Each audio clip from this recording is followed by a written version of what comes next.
प्रेक्षकांनो, आपण बघितलं की बयोने अभिरामला सांगितलंय की इरा आणि आरव माझे बहीण भाऊ आहे, तुला तात्पुरतं एवढीच माहिती मी देऊ शकते. अभिराम म्हणतो ठीक आहे, हरकत नाही आहे सरस्वती, पण मला काही तुझी सिक्रेट नाही जाणून घ्यायचे, पण तुला कधीही माझी कुठल्याही बाबतीत मदत लागली तर मला तू बिनधास्त सांग. काय आहे ना, असे प्रॉब्लेम कधी शेअर केले तर त्याने दुःख कमी होतं आणि सोल्युशन पण मिळतं कधी कधी, त्यामुळे तू मला शेअर करूच शकते. दोघंजण आनंदाने पावभाजी खातात खरं, पण आता पावभाजी खाल्ल्यानंतर या अभिरामच्या लक्षात येतं की त्याचा मोबाईलच चोरी गेलेला आहे. आता मात्र बयोलाही टेन्शन आलं आहे, कारण बयोजवळही पैसे नसतात आणि अभिरामजवळही कॅश नसते. बयो म्हणते अरे देवा, आता काय करायचं. आता तेवढ्यात बयोला तिथे ते चोर मामा दिसले आणि त्यांनी सुद्धा बयोला बघितले. ते नेमकं तिथे पाकिट मारायला आलेले असतात. आता बयो त्याला लांबूनच बघते आणि त्याला जाऊन तिथे झापते. काय रे, तुला काय काय सांगू आणि कसं कसं सांगू, तू पुन्हा इथे चोरी करायला आलास ना. तो म्हणत असतो अगं नाही ग, त्या माणसाचं पाकिट वर आलं ना, ते त्याला सांगत होतो. बयो म्हणते इथे उभे राहा, इथे उभे राहा, तुला किती वेळा सांगितलंय मी चोरी करायची नाही म्हणून, तू ऐकणारच नाहीस ना, सुधारणार नाहीस तू. आता तेवढ्यात तिथे अभिराम आलाय, तेव्हा बयो त्याची ओळख करून देते त्याच्याशी. बयो म्हणते याचा मोबाईल चोरीला गेलाय, तू चोरलास का, मला खरं खरं सांग. आता हा चोर आहे ना प्रेक्षकांनो, तो त्यांना विचारतो तुम्ही कुठून आलात, कसे आलात, किती वेळ झाला, आणि त्याच्या लक्षात येतं आता ह्यांचे पंटर असतात ना ओळखीचे, कोणी कोणत्या एरियात चोरी करायची, अगदी शिस्तीत चोरी करतात म्हणे हे. भारीच. अभिराम सगळं डिटेल देतो त्याला की आम्ही इकडनं आलो, इकडनं गेलो वगैरे वगैरे. आता तो म्हणतो तुम्ही इथेच थांबा, मी आत्ता आलो. आणि आता हे चोर मामा गेलेत मोबाईल आणायला त्या अभिरामचा. बयो म्हणते लवकर ये, आम्ही इथेच थांबलोय. आता ह्यांनी थोड्या वेळाने मोबाईल आणलाय खरी, पण आता इथे गौतमी त्या दवाखान्यात आली आहे आणि त्या कॉलेजमध्ये तिथे तिचं NGOचं कसलं तरी काम आहे आणि कुठले तरी कॉन्ट्रॅक्ट मिळणार आहे तिला, त्यामधनं तिला भरपूर पैसा मिळणार आहे. आता ती मीटिंग त्यांची जमली आहे, पण तिथे त्या सिस्टर येतात आणि त्या दुष्यंतना म्हणतात सर प्लीज इमर्जन्सी आहे, तुम्ही प्लीज बाहेर याल का. आता ते दुष्यंत बाहेर आले तेव्हा या सिस्टरने सांगितलं की ते शुभंकर आहे ना, त्यांना खूप ताप चढला आहे, मी गोळी दिली आहे पण ताप उतरतच नाही आहे सर, इमर्जन्सी होती म्हणून तुम्हाला डिस्टर्ब केलं, काय करायचं. दुष्यंतांना आता टेन्शनच आले. ते म्हणतात बरं ठीक आहे, मी ही मीटिंग लवकरात लवकर संपवतो आणि येतो तिकडे, पण तोपर्यंत मला अजिबात डिस्टर्ब करायचा प्रयत्न करू नका, कितीही इमर्जन्सी असली तरी देखील. आता त्या सिस्टर गेल्या आहेत. इकडे या चोर मामांनी त्यांच्या मित्राला बोलवलं आहे जे मोबाईल चोर आहेत, आणि त्यांनी भरपूर असे मोबाईल एका रुमालामध्ये आणलेत आणि हा चोर मामा म्हणतोय तुमचा यातला कोणता मोबाईल आहे ते उचला. बयो म्हणते आता हे जे बाकीचे राहिलेत ना मोबाईल, ते ज्याचे त्याला देऊन द्या. आता अभिरामने त्याचा एक मोबाईल उचलला आहे आणि ऑनलाईन पेमेंट करायला गेला आहे, पण बयो मात्र याला ओरडते तू जर आता पुन्हा चोरी करताना दिसलास तर मी खरंच तुझी कंप्लेंट करेल. आता तो म्हणतो नाही नाही नाही करणार चोरी, या खुर्चीची शपथ. म्हणजे हा पुन्हा चोरी करणार. तेवढ्यात या तिघांना तिथे जवळच एक गोंगाट ऐकू येतो, तर एक गोविंदा पथकामधला मुलगा वरून जोरात खाली पडलाय 5व्या थरावरनं. बयो आता ताबडतोब त्याला दवाखान्यात नेतीये. अभिराम आणि बयोने त्याला त्यांच्या कॉलेजच्याच दवाखान्यात आणलंय, पण इमर्जन्सी असून सुद्धा कोणीही लक्ष देत नाहीये. बयो त्या सिस्टरला एवढ्या विनंत्या करते ताई प्लीज काहीतरी करा ना, हो तो मुलगा 5व्या थरावरनं खाली पडलाय हो. त्या सिस्टर म्हणतात सांगितलं ना तुला, इमर्जन्सी वॉर्ड बिझी आणि डॉक्टरसुद्धा, तुला थोड्या वेळ थांबावं लागेल.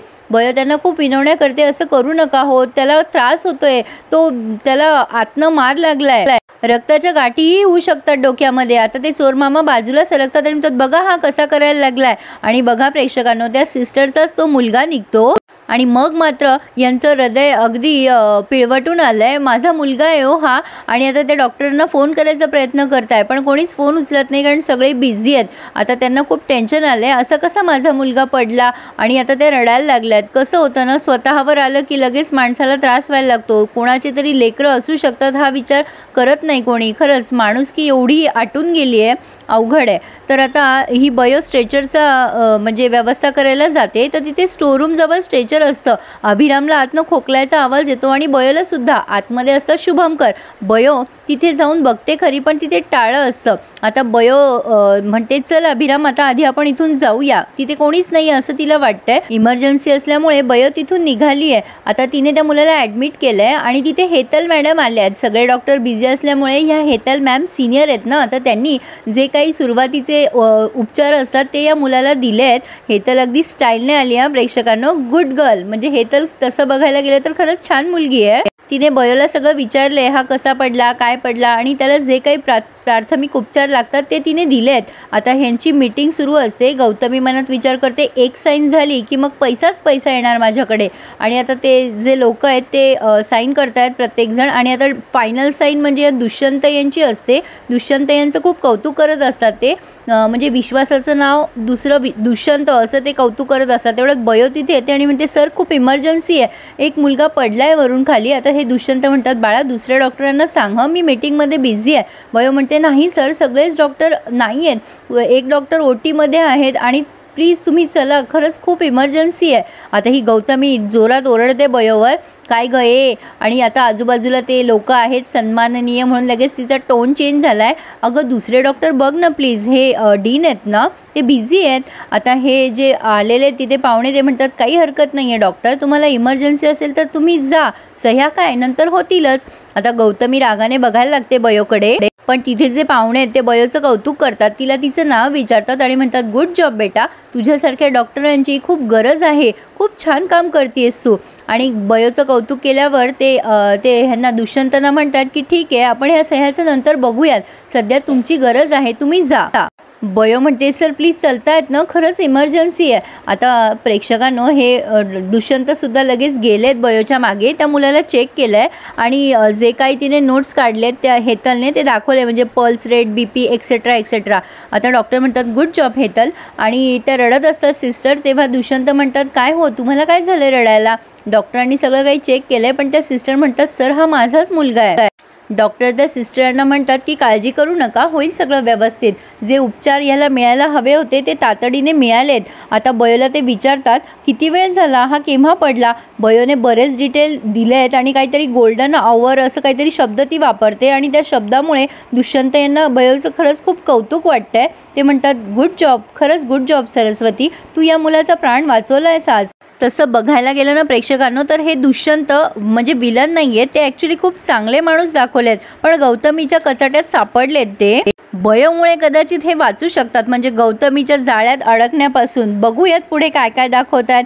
अभिरामला पण बयोचा खूप अभिमान वाटतोय. असो, इथे त्यांनी हा रिव्ह्यू पूर्ण केला आहे, पण बयोने तिचं राहिलेलं अर्धवट काम पूर्ण केलं आहे. त्या स्टोरूममधनं तिला आवाज येत असतो म्हणून ती पुन्हा तिथे गेली आहे. शुभमकर बयो बयो म्हणत असतात, तेव्हा ही गौतमी आणि ते दुष्यंत तिथेच आहेत आतमध्ये. आता गौतमीने शुभमकरांचं तोंड दाबलंय. बयो जोरजोरात ओरडत असते, बाहेरून कोण आहे आतमध्ये, पण आतून हे चिडीचूप झालेले असतात. तर बघूयात आता, यांनी एक्साइटमेंट जरा जास्तीच वाढवली आहे. पुढे काय काय होते हे बघणं इंटरेस्टिंग ठरणार आहे. आणि मला नाही वाटत प्रेक्षकांनो हे दुष्यंत बयोला कॉलेजमधनं काढतील, कदाचित गौतमीने ह्यांना सुद्धा गुंडाळून ठेवलेलं दिसतंय. काय वाटतंय तुम्हाला, मला नक्की कमेंट करून कळवा. पण आज त्यांनी छान दाखवलंय. तर मग अजूनही ज्यांनी कोणी चॅनलला नसेल सबस्क्राईब केले त्यांनी चॅनलला सबस्क्राईब करा आणि सगळे रिव्ह्यूज एन्जॉय करा. धन्यवाद.